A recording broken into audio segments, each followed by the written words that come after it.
The call lasted 43 seconds. I know because I checked my phone 3 times after, convinced I had imagined it. I had been sitting in the waiting area of the dialysis clinic in Barrie, Ontario, watching the snow come down outside the window. It was a Tuesday in February, the kind of cold that gets into your chest before you even step outside. The nurse had told me I needed to pay the $1,800 outstanding balance before my next session on Thursday, or they would have to pause my treatment. Not cancel. Pause. She said it gently, like the word made it better. But I had been on dialysis for 11 months by then. I knew what a pause meant. My kidneys had started failing 2 years before that. Quietly at first, the way bad things often do. By the time my doctor in Barrie sat me down and explained what was happening, I had already lost about 40% of their function. The decline after that was steady. I retired early from my job at the City Works Department, 31 years maintaining roads and drainage infrastructure across Simcoe County, and I moved into a smaller place on Essa Road after my wife passed. That was 6 years ago now. I had my pension, my savings, and I thought that was enough. Then the medical costs started. The provincial health plan covered the sessions themselves, but there were co-payments for medications, the parking at Royal Victoria, the dietary supplements, the compression socks. It adds up faster than you think when you are living alone on a fixed income. That February, I had dipped below what I needed. And so I called my son. He lives in Calgary now, has for about 12 years. He went out there in his late 20s for work in commercial real estate development, and he never really came back except for Christmas every other year. And even then, only for 2 or 3 days. He built himself a good life out there, a very good life. He married a woman I had met exactly twice. Once at a brief visit to Barrie, once at a dinner in Calgary that my daughter had helped me fly out for. He has a house in the southwest part of the city, one of those neighborhoods with the wide driveways and the basketball hoops that nobody uses. I know this from the photos he posts online. His daughter posts pictures of their vacations. Mexico in January, Kelowna in the summer, Whistler at Christmas. I am not a man who measures love in money. I want to be clear about that. I raised my children to be independent. I never asked either of them for anything in my life. Even calling that day felt like swallowing something sharp. He picked up on the second ring, which surprised me. I told him what was happening. I kept it simple. The balance owing, the Thursday deadline, the fact that my savings account had taken a hit I hadn't recovered from. I told him $1,800 would cover it and buy me some time to sort things out. There was a silence on his end that lasted long enough that I thought the call had dropped. Then he said, "Dad, we literally just closed on a new property last week. Everything's tied up in the deal right now. I don't have liquid cash sitting around." I said I understood that. I said I could wait a few days if that helped. He said, "It's just not a good time." That was it, not a good time. 43 seconds. I sat in that waiting room for a long while after. The woman across from me was knitting something green. A child's sweater, I think. She didn't look up. The snow kept coming down. I didn't cry. I am 67 years old and I have buried a wife and a best friend, and I've held myself together through worse than this.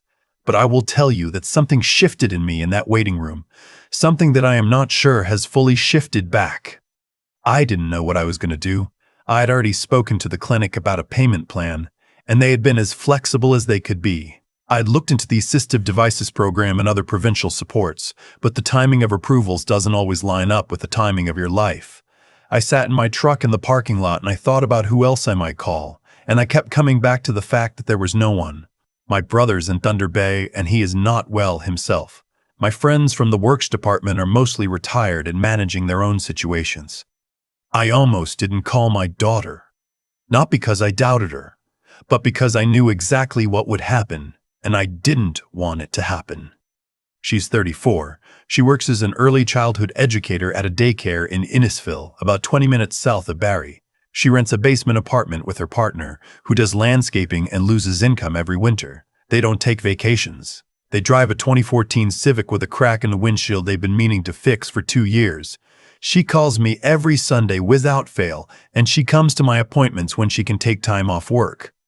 I called her anyway because I had run out of other options, and because some part of me just needed to hear her voice. I didn't even get through the full explanation before she stopped me. She said, "Dad, stop. How much do you need by Thursday?" I told her it's $1,800. She was quiet for a moment. Not the way her brother had been quiet. It was a different kind of quiet. Like she was already doing math in her head. She said, "I have $940 in my account right now. I'm going to call you back in an hour." I told her not to. I told her I wasn't calling her for money, I was just calling to talk.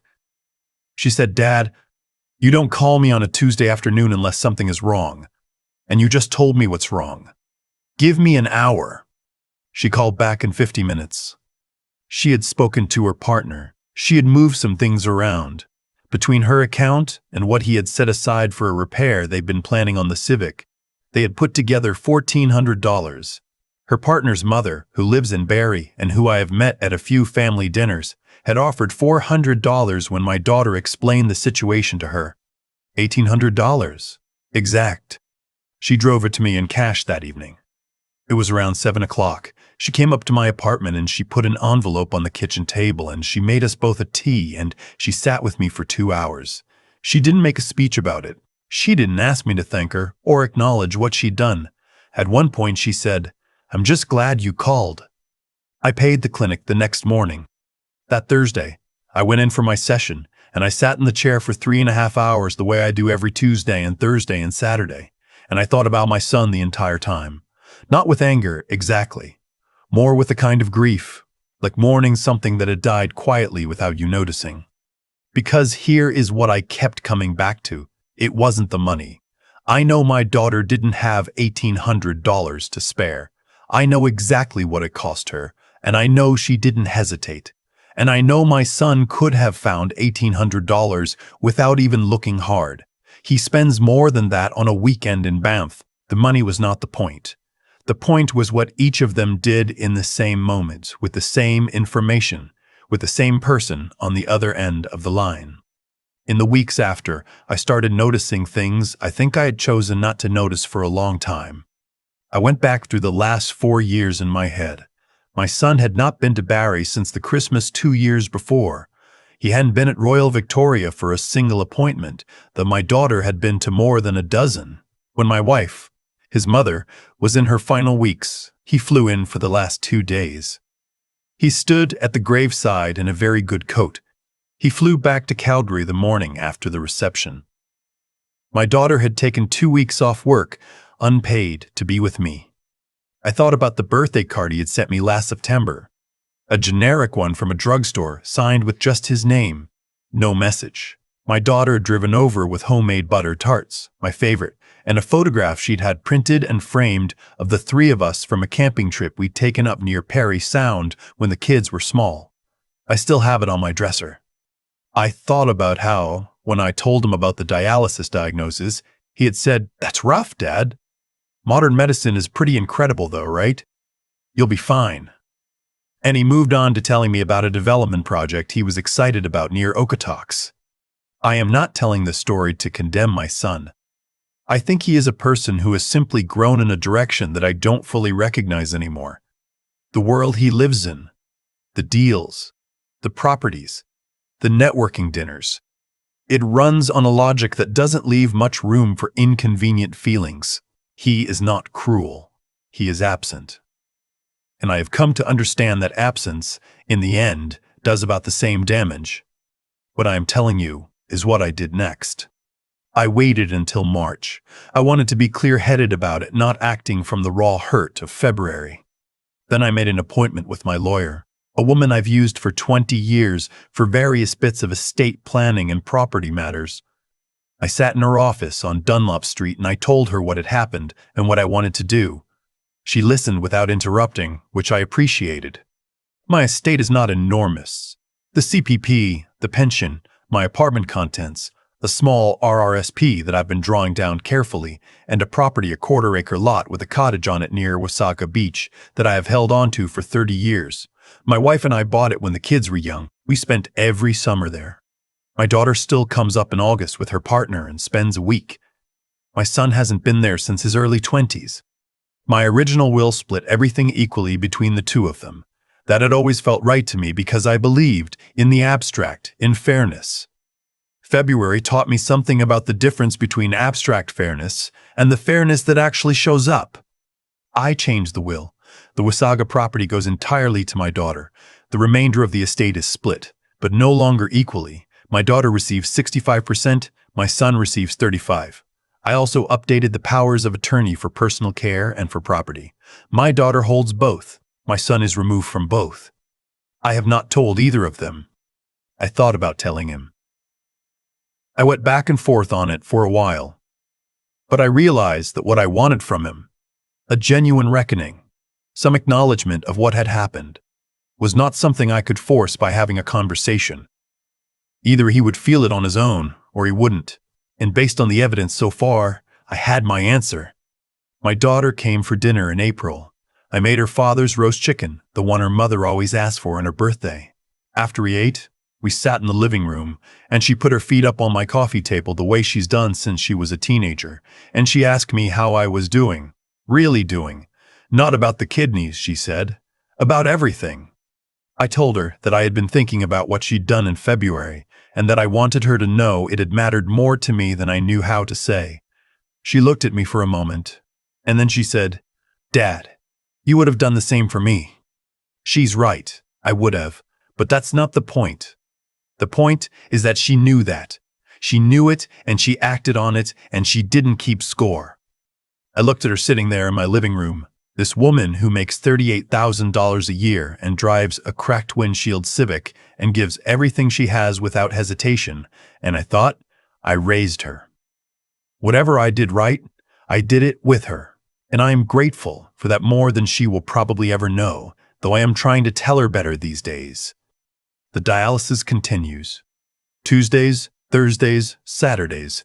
The clinic staff know me by name now. There is a man who sits 2 chairs down from me on Thursdays, who is originally from Newfoundland, and we have had some very good conversations about hockey and weather and the general indignity of getting older. It helps. You look for what helps. My son called on my birthday in June. He was cheerful on the phone. He mentioned the Akatox project again. It had apparently gone well. He asked how the kidneys were doing, and I told him stable, which is the truth. He said, good. Well, keep at it, Dad. He said he was hoping to get to Barrie sometime in the fall, maybe. I said that would be nice. I did not bring up February. I did not tell him about the will. I said goodbye, and I wished him well, and I meant it. I don't carry hatred for him, but I no longer carry the illusion either. My daughter called that same birthday evening later.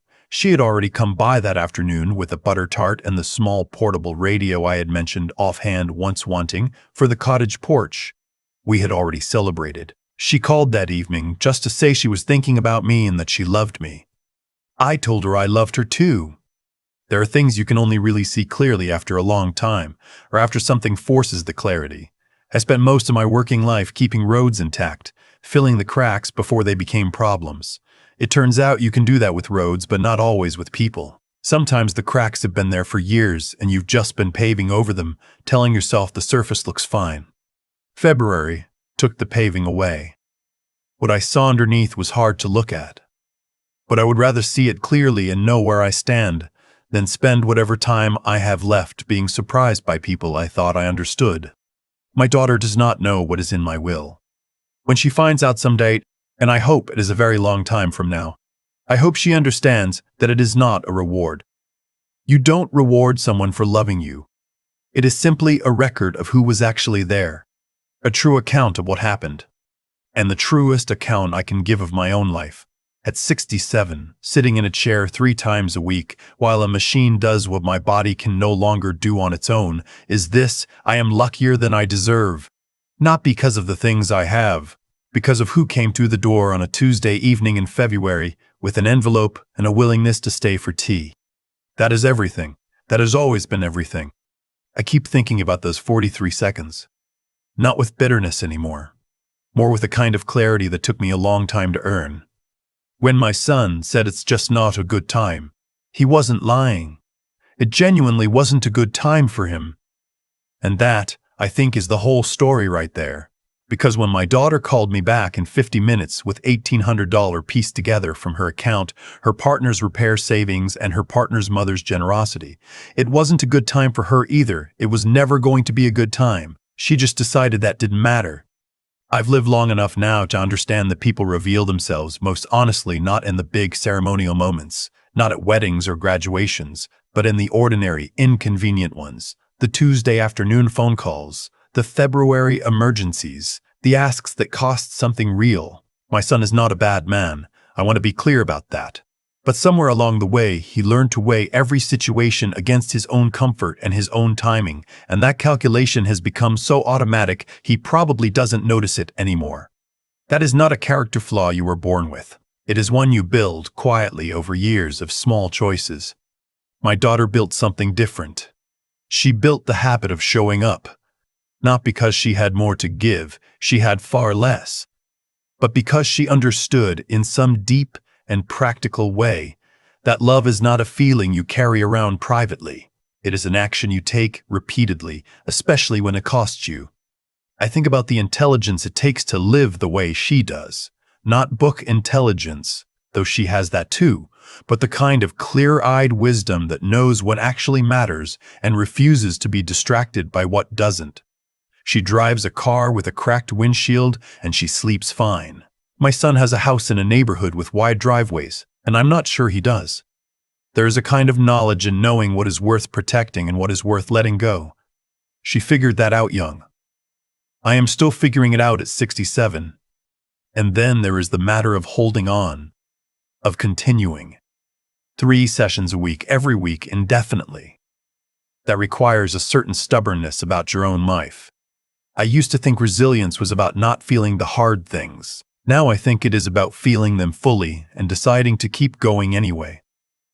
That February, sitting in my truck in the Royal Victoria parking lot after a 43-second call, I could have fallen into something dark and stayed there.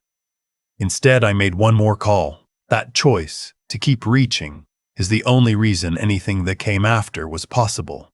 What I know now is that how we treat people when it costs us something is the only true measure of who we are. The rest is just circumstance. My daughter proved something that February evening that no property deal or Whistler trip can balance out. She proved that she has the kind of character that holds. The kind that you can build a family around, and a life, and a trust, that doesn't need to be written into a will to be real. Though I wrote it in anyway. Because some things deserve to be on record. That envelope on my kitchen table. That pot of tea. Those 2 hours she stayed. That is what I want to have lived for.